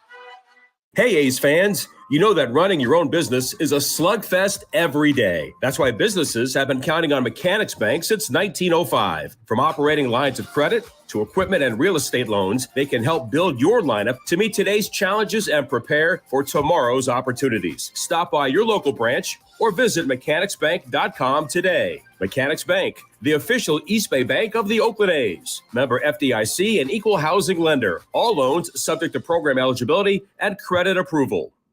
Some things just go together. Peanut butter and jelly, cookies and milk, Oakland and Kaiser Permanente. If that last one caught you off guard, it shouldn't, because Kaiser Permanente has been helping keep Oakland healthy since our very beginning. And as the official healthcare partner of the Oakland A's, that won't be changing anytime soon. Whatever you may need, you can trust Kaiser Permanente to help keep you feeling your best. Kaiser Permanente. Thrive. Visit kp.org today. Hey A's fans, we've got a great deal for you. Get 4 tickets and parking for all Friday night games starting at just $39. Pick from great matchups, post-game fireworks and drone shows, giveaways, and more. Outside corner, ring him up. And Eaton can't believe it. Grab the crew and head to the Coliseum with friends and family any Friday night this season. 4 tickets and parking starting at just $39 for the whole group. Tickets are available at athletics.com. That's athletics.com. It's back and you won't want to miss it. The A's host the Giants in the Bay Bridge Series presented by Gilead Sciences at the Coliseum August 6th and 7th. Tickets are selling quickly. Get your tickets today at athletics.com/tickets. Innovation that's at the heart of Cal State East Bay, like at our Green Biome Institute, where faculty and students map genes from California's endangered plants, or how we open doors for local entrepreneurs at our Small Business Development Center. From educators to nurses to STEM professionals, Cal State East Bay has real impact throughout the region's neighborhoods, boardrooms, and entire economy. Be part of the innovation. Connect with Cal State East Bay at csueastbay.edu/impact. Hitting the road with the family. On your way to nonstop adventures. No worries ahead, because you know you can stop at a Chevron station along the way. Get fuel for your car, fuel for your crew. That's Chevron with Techron for unbeatable mileage and snacks for all. Coffee for mom, chips for the kids, cold drinks for dad. You know, for the road ahead. Toss in some laughs, out-of-tune singing, and a zillion "Are we there yet?" And you just made lifelong family memories. Chevron, together ahead. This is Chris Townsend for the Chicken Pie Shop of Walnut Creek. Great news! Our indoor dining is back, along with our beautiful patio dining. Come taste our world-famous chicken pie that has been served in Southern California for 83 years. The Chicken Pie Shop of Walnut Creek has one of the most dynamic menus, plus a full bar. Pot pies, gourmet burgers, sandwiches, salads, flatbreads, and more. Don't forget, we still do takeout and delivery. For all the information, go to chickenpieshopwc.com. That's chickenpieshopwc.com.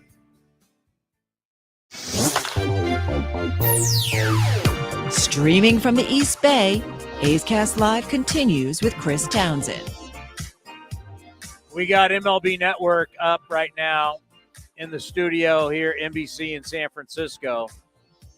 Verlander, the second lowest ERA for a pitcher 39 years or older. Of course, the record is, or by this point in the season, the lowest ever, I guess you call it a record, Roger Clemens. But this Roger Clemens was on PEDs.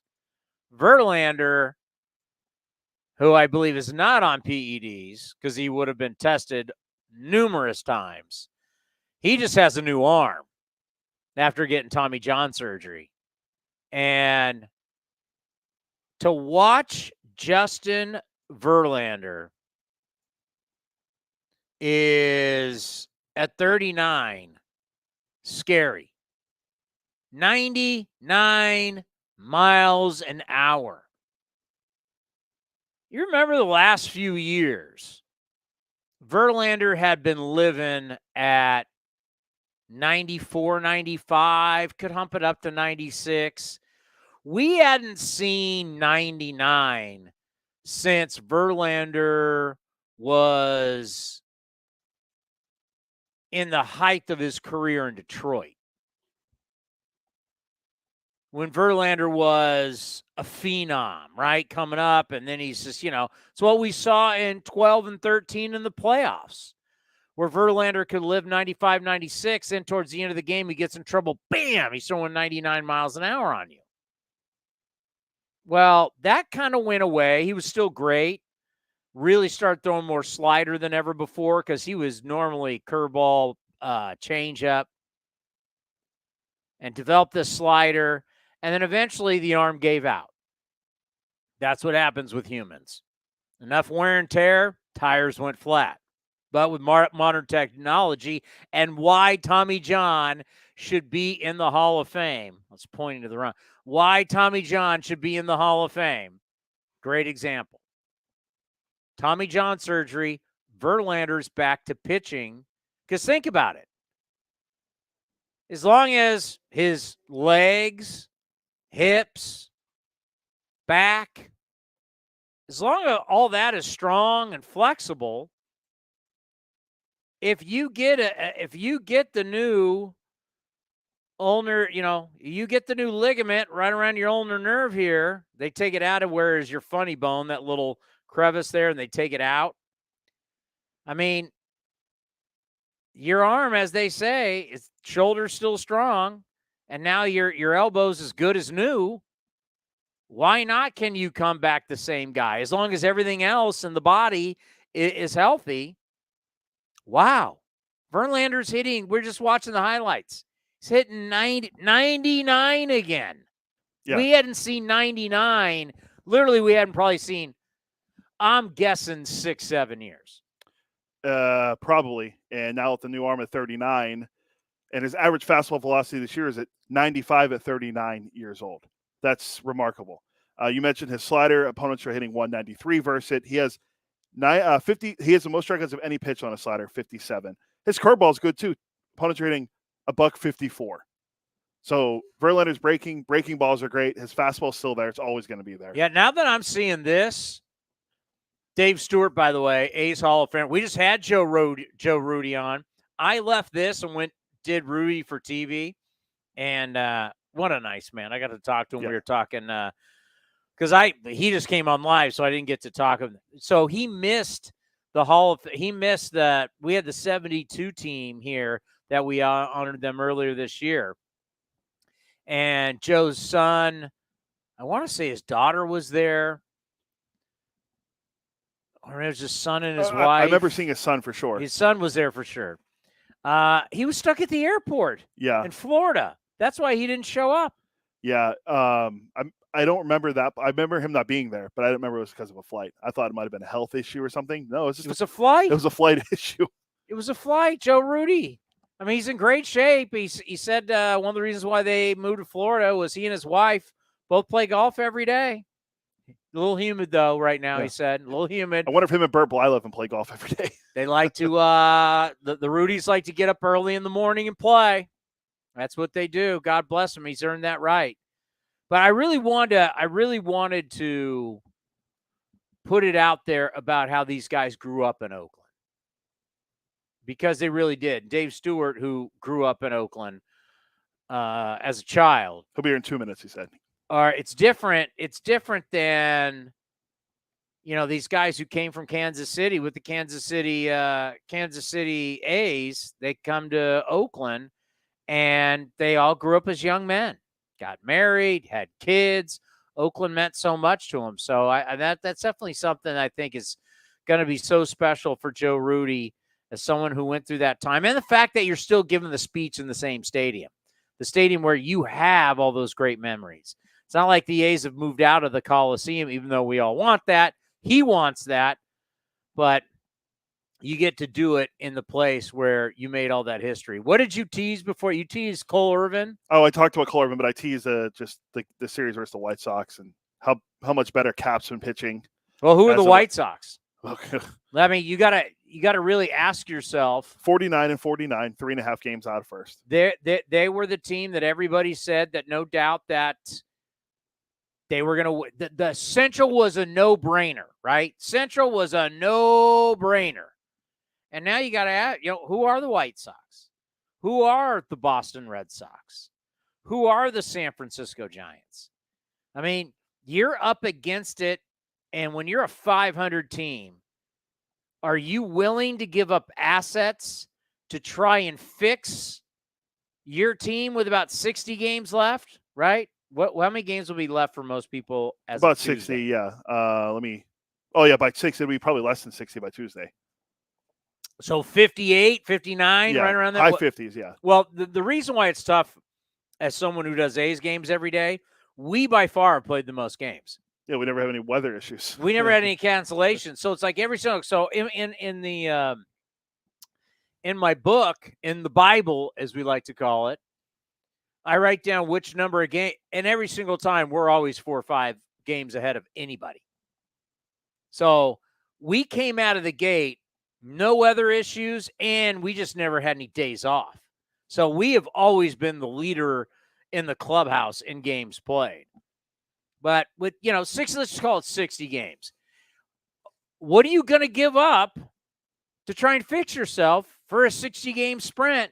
But yet, this is why we added extra playoff teams. We added extra playoff teams to make people go for it, to want people to go for it. Yeah, as I mentioned, White Sox 3 back in the division and 3.5 back in the wild card. Minnesota leading the division by 2 games over Cleveland. But you're right. More teams should be incentivized to make a push for it. The idea that the Orioles might trade players away when they're a game over 500, you want to reward the guys. It's gutless. Yeah, it literally is gutless, and it is a slap in the face of baseball and the commissioner. Because what they did was said, all right, we now know all we got to do is look at the Braves. The Braves in August last year, I don't know the exact date, but there was a time last year where the Braves were under 500. The Braves were 2 games under 500, and they won the World Series. And then as we're getting the great Dave Stewart in here, as we'll play a little musical chairs, you think about the Nats, the Nationals in July when they won the World Series. They were well under 500. So baseball added playoffs, and if you got teams that are you got teams that are 500 or better, and especially when I look at the Orioles and finally at 50 and 49, what their team's doing, if they sell off, when you got a chance, we know you just got to get in. You get in, you got a chance to win a World Series. Well, today has been a special day because we just had Joe Rudi on, who is going into the A's Hall of Fame. And to my right, and for you listening on A's Cast Live, you can't see it, the great Dave Stewart, A's Hall of Famer, is with me. Stu, how are you? Good to see you. Good to see you, man. And I got to thank for you as someone who grew up watching Joe Rudi, Sal Bando, our guy Ray Fosse, who's going in.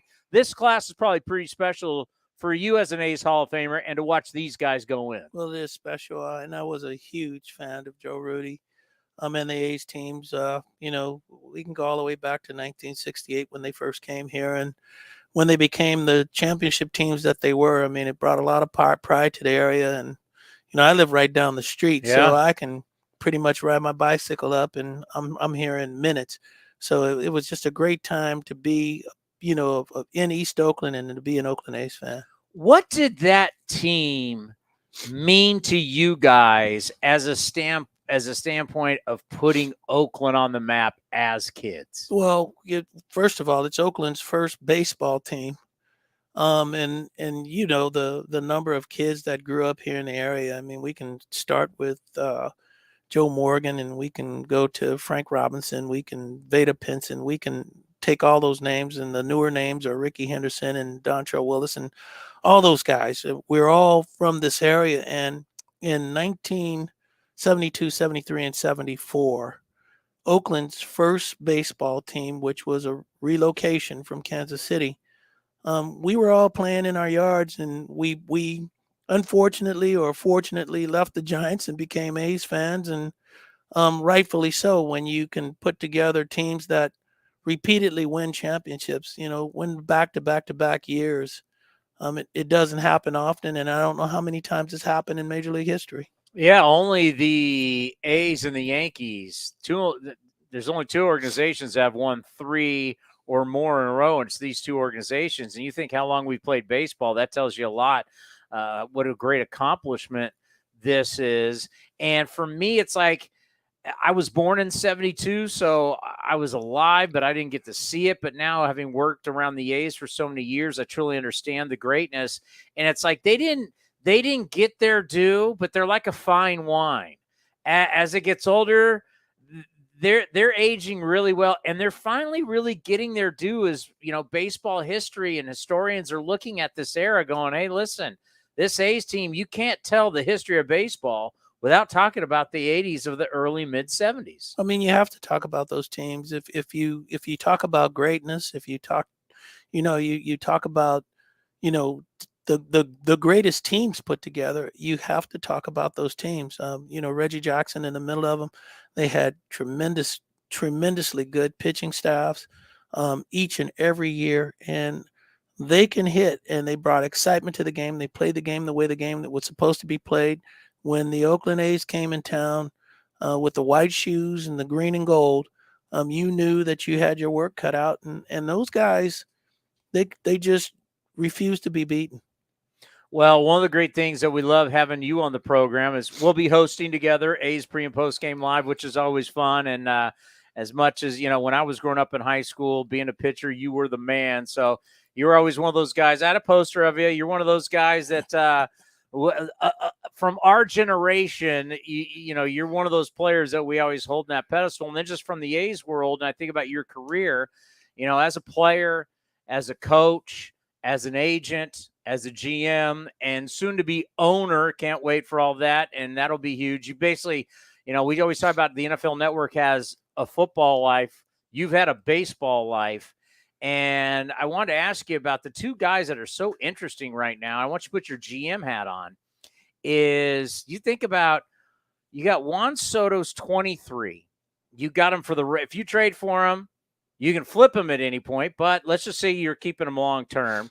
You can keep him till the end of this year and then 2 more years. And then now they're floating out Shohei Ohtani, which is a generational player. He's a huge moneymaker. You think about what he does for you off the field and on the field. What do you think it would be like as an opposing GM to try and acquire one of these guys? Well, it's a nightmare, quite frankly. Both of those players, Ohtani, I believe, is going to require more than Soto, because Ohtani is a two-way player, and he's not just a two-way player. He's a two-way all-star player. Cash cow. He's an all-star pitcher. He's an all-star hitter. And he does come into a lineup and come to a team, in my opinion, with more impact than Soto. And so because of that, you don't have you don't have enough players, in my opinion, in your system, good players in your system, to make that kind of trade. You just don't have it. And I say that also about Soto. You just don't have enough good players in your system to make that kind of trade. And so as a general manager, without putting your whole system, your whole minor league system at ransom, it's a very, very difficult trade to make for either one of those players. Would it be like you go into a restaurant, you have a menu, you got your starters, you got your soups and salads, you got your entrees, you got your desserts? I mean, would you just say, pick what you want? Well, what you're going to have to try to do is, and it's an exchange. As a general manager, you send them over a list of players that you would be willing to trade. And obviously you're not sending them chump players. You're sending them a good list of players. You're going to have some of your top 10 prospects in there. And hopefully you can get a deal done that way. But in a trade like this, the opposition, the Angels, are going to be sending you back your 1, your 2, your 3, your 4 prospects, and they're going to be asking for a lot. It's a difficult trade to make. I can't even imagine what you get back in compensation. Is it a 4-player trade? Is it a 5-player trade? In my opinion, you don't have 4 players that are good enough for Ohtani. Yeah. You don't have 4 players that are good enough for Soto. And a lot of times when you have trades like this, it ends up being 3-way trades. You end up doing trades through other organizations to try to get the package that you want to put together. You get another organization's 1 or 2 prospects to try to put together a group of 1 prospects for an Ohtani or for a Soto. And I know Bob Nightingale said today on friend of the program with another friend of the program, Buster Olney. Both those guys are very generous with their time, and they come on A's Cast Live. And Bob talked about the money that sponsorship-wise that Ohtani brings in, 20 to 30 million a year, which I think could even be more because of how big he is in Japan. How much would ownership be looking at, not just what does this guy do as a pitcher? What does this guy do as a hitter? How does he affect us? It's like what he brings into the bottom line for an organization is amazing. Well, this guy may be an equivalent to a Fernando Valenzuela. For me, in my period of time, Fernando Valenzuela filled the stadiums, not just in Dodger Stadium. He filled stadiums at every park he played in. He brought the Mexican market back to Los Angeles. With Ohtani, you've got all markets. You've got the Asian markets. You've got everybody that watches baseball is watching this guy. And my guess would be, and I don't know this, now you're getting international media, not just the writers, but also television that are chiming into this. And there may be money from that, being available to watch him play every day and pitch. So there's a lot that he grabs from. There's a lot of pots that he's got his hands in that are all good for any baseball team that would acquire him. Now, I can tell you, I lived Fernando Mania growing up in San Diego, and old Jack Murphy Stadium was built for football. It was a football stadium. And Padres would have, 17,000, 15,000. Fernando Valenzuela would pitch, and it was like an NFL game. Mm-hmm. It was like it was unbelievable. It was like even like the night before, let's say he pitched on a Saturday, Dodgers would be in town to be 20,000. Next night, 56,000 people to watch for it. It was amazing. That is right. There was never a game that Fernando pitched that the park didn't sell out. Wherever he was a tremendous draw, but he was a great performer. This is a guy that could swing the bat. He could pitch. He won. His rookie year, he did just about everything that you could do in a rookie season, and it continued on for year after year after year. But once again, in Dodger Stadium and at all ballparks across the country, this guy attracted fans like no other player did in that era, in that time. And can still swing it with the old stick. So it's still a tremendous golf. He was a great athlete. A lot of people, you looked at, he was round, but Fernando was legit. Great athlete. You're right. All right, from the A's perspective, Tuesday's coming around the corner. Frankie Montas. I don't know if you throw Paul Blackburn in there, Cole Irvin. You start looking at position players, guys that could help you versatility-wise. When you look at a Pender, maybe even a Kemp who's started to get hot. Sean Murphy's a big call, a catcher at 27 years old. How much action do you think the A's will do before the trading deadline? Well, I think that there's probably a lot of asking. No doubt about it. I think people are asking about Murphy. I'm not sure that Murphy is a tradable piece right now. Pender is a tradable piece. He's going to be a free agent. You've got Montas, who, in my opinion, is one of the top pitchers on the market for any team. He goes into a rotation. He's at the top of your rotation. And when I think about the rest of possible trades for the A's, I just don't know that it makes sense. Because they've got a lot of guys that are controllable pieces for a long time that aren't making a lot of money right now. And so there may be no reason to do that. And, I don't know that you're going to get that good of a return for any of these other pieces. Frankie Montas, the proper time to trade him, and I think that this was planned from the beginning of spring training till the point that he is traded, is that they figured his most effective time and the time that they would get the best that they could for him is at the trade deadline. And I believe that they're going to make a killing. Okay, so I was going to follow up. If they don't get exactly what they want, do you hold them and wait till next offseason? I don't think that it happens. I think that their best time is right now. I think that there are enough teams that are contending, some teams that are short. When you look at the rotations of a lot of these teams, there are some holes in there. I mean, Houston Astros are a team that I like their starting rotation. I think that the Yankees aren't too sure about their rotation. The Phillies might be after them.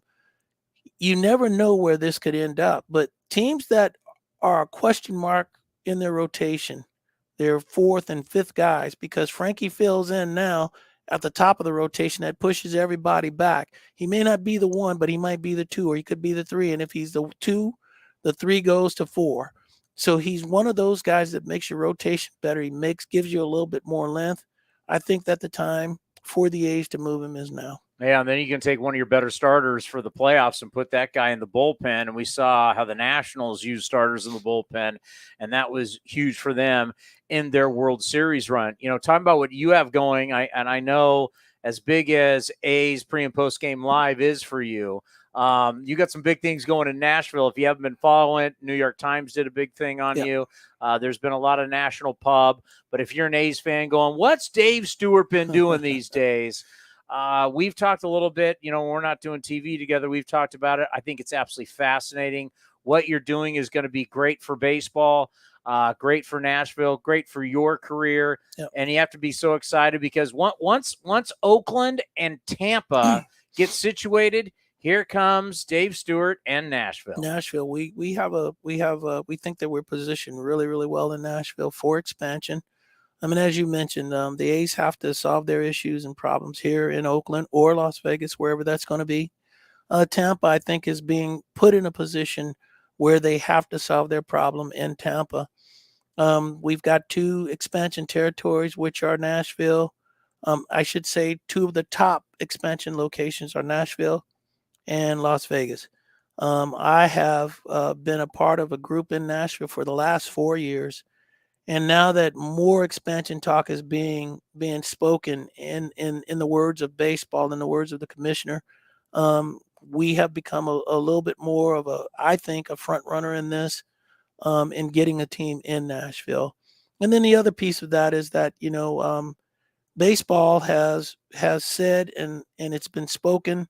I've spoken to several owners, and had many conversations at this point with the commissioner. And baseball is ready for black ownership.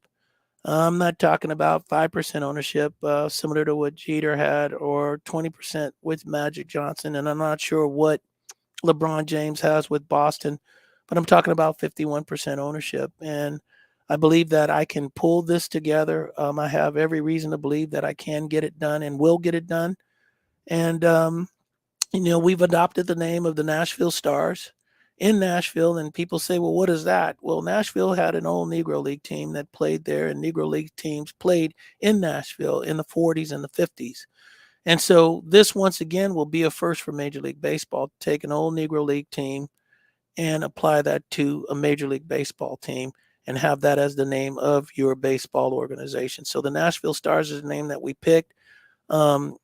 We've got great branding right now. We're not even a major league team, but if you look at our sports memorabilia and the things that we have in our shop, we're selling as good as some of the major league teams are selling. Get the merch out there. And, on Twitter, we're doing as good. Social media, we're doing as good as some of the major league teams out there. But the big piece of this is it's a mixed use development. We've teamed up, or we're teaming up right now. We're in conversation with TSU, Tennessee State University, one of the oldest black colleges, Negro colleges.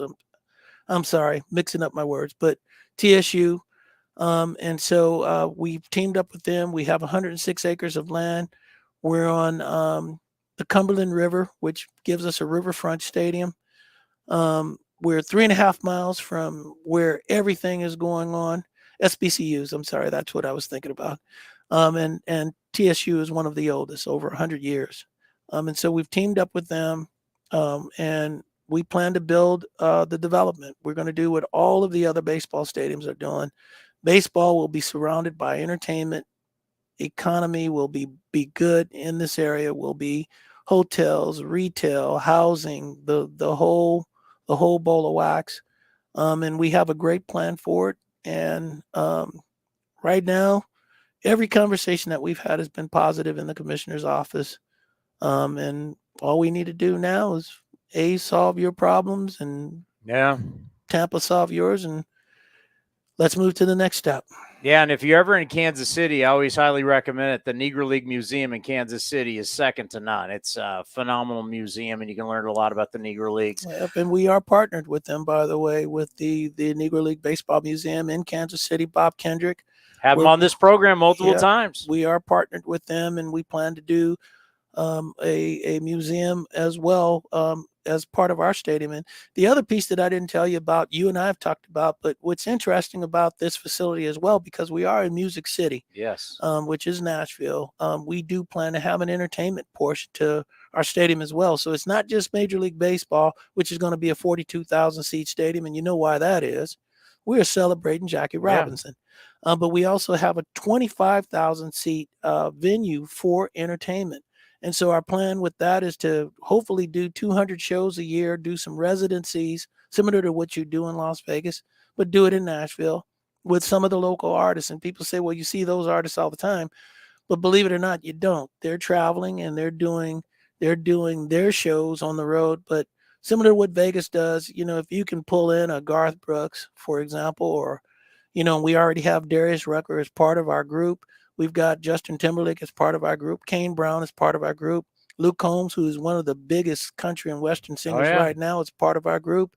If you can get residencies from those guys, then we can also entertain as well as play baseball. Oh, yeah. And then Disney on Ice comes through for 5 days. And then, it's like it's because Nashville is basically the Vegas of the Southeast now. Everybody's doing their bachelor parties, their bachelorette party. It's like the hottest place to go. So, and one of the coolest things that I know we've talked about with Tennessee State is you helping rebuild part of the campus. So not only are you coming in going baseball stadium, you're talking about some type of like an arena type deal. I mean, and then you're going to build all the stuff and retail and condos and hotel and all that. But now you're also going to help rebuild part of the college. And we are. Eddie George is the football coach there. And their football program is starting in an upward spiral. So we plan to do a football stadium for the college. Every year they're getting more students that are wanting to go to their college. And so housing is starting to be a problem. And so we plan to do more residential for the college, performing arts for the college. It's just going to be an overall upgrade on the college, and it's going to put it on the map. Eddie George is doing a great job with the football program. They want to regain their baseball program that they lost years ago. And so we want to be a part of all of that. But believe me, we are in great gratitude to the college for allowing us the opportunity to use that land for something that we think will be great for the North Nashville area in general. North Nashville is just like East Oakland, in my opinion. If you go through North Nashville, you might as well be going through East Oakland. So for me, there is a passion in that as well. As you know, I wasn't picked to do the development at the Coliseum on the city portion of the land, and so to still be able to do something great in a community that reminds me of a place that I grew up in is top notch for me. When I think about what you guys are trying to do, so many times I'll have people on the post-game show, Joe, just build a stadium. It's like, that's not what people want to do now. There's more than just building a stadium. And for you, being able to get the plans together with engineers and architects, how much fun has that been? I mean, you're planning your own entertainment world. Well, I mean, that's the key to it all. I mean, you get a hand in it from the ground up, from the bottom to the top. And I don't think that there's anything better than that. I mean, if you've ever built your own home, that might compare to this, but this is a step bigger than that because baseball has been my life. I've been in baseball for 45 years, 46 years. I've worked, as you said, in every aspect of the game, from coaching to managing to being a general manager, assistant, minor league. I've done it all. And this for me is the last episode. This is the last page in my book, to be able to put together not just a baseball team, but to put together an atmosphere, to build culture, to help enhance an area. I don't think that there's anything bigger than that. Did you ever envision anything like this for your career? I didn't. When I was a kid, I know we used to sit on the front porch of me and a good friend of mine, Warren L. Simpson. We sat on the front porch and we envisioned all the great things that we wanted to do here in the Bay Area. And some of them, when I was a player, I was able to accomplish. And then, as your playing career goes on and on, you take things a step at a time at that point. You look at how long is your career going to be, but you got to play every year to get to 16 years. And then after 16 years, how do you stay involved? Is it going to be in coaching? Are you going to be in the field? Will you manage? Will you be in the front office? And I chose the path of front office and eventually got a chance to coach. And then after all of those years, I just thought, I'm not done with the game. But I don't want to be bossed. I want to be a boss. I want to have the opportunity to have an effect on an organization, on a culture. And we are minority, but we're also diverse. And in that, we get an opportunity to be a blueprint for all businesses across the country, to be an example of what your business should look like and how it should be run and how things should look. And that is the piece that motivated me. We're in a time here now where it's necessary and it's needed. And I want to be a part of that. I don't profess to be a world leader, but I do know, growing up here in the Bay Area, and being involved in all different aspects and all nationalities of people and all walks of life, I think that baseball needs that. But I also think that baseball is not alone. I think that all businesses need that. They need opinions from all walks of life, people that look like you, people that look like me, people that are Fernando Valenzuela. All walks of life need to be involved in baseball, need to be involved in all businesses. They need to be involved in all decisions so that you can make better decisions. Let's end on this. When obviously Nashville is your love right now, but your first love will always be Oakland. Just how important is it for Oakland to get Howard Terminal and to get this done and to solidify for the rest of our lives the A's in Oakland? Well, when the Warriors leave, and some people may say the Warriors were in San Francisco first, and then they came to Oakland, and then they went back to San Francisco. That could be the way you look at it. When the Raiders leave, I don't think that the city, and if it's the city council or who, I don't think they understand how important this development will be for the city of Oakland. There's not been a major league facility that's been built in a downtown area that has this vision that hasn't been successful for not just the baseball team, but for the economy. And so if this does not happen, if this team is allowed to leave, I think it's going to take Oakland a long time to recover from this, if they recover at all. Yeah, well said. Well, A's Hall of Famer, always great to have you on the program. And you and I doing A's pregame live on NBC Sports California in about a half hour. Coming up soon. Hey, and the A's are hot right now. Just swept the Astros. They're playing real good, but we're in the next series now, so let's start from day one. Are we done, Cody? All right, that is going to do it for A's Cast Live, a Friday edition. Thank you, everybody. We want to thank Joe Rudi, new A's Hall of Famer. We want to thank the skipper, Mark Kotsay, for stopping by, and this guy right here, another A's Hall of Famer, truly one of the great Oakland A's of all time, Dave Stewart. We'll be back on Tuesday. What time are we back on Tuesday? 4 o'clock? We'll be back on Tuesday at 4 o'clock. We're going to throw it to A's Total Access, brought to you by Chevron, next, right here on A's Cast. The Coliseum has gone by many names, but none better than the Last Dive Bar. Hi, everyone. Ken Korak here, and my friend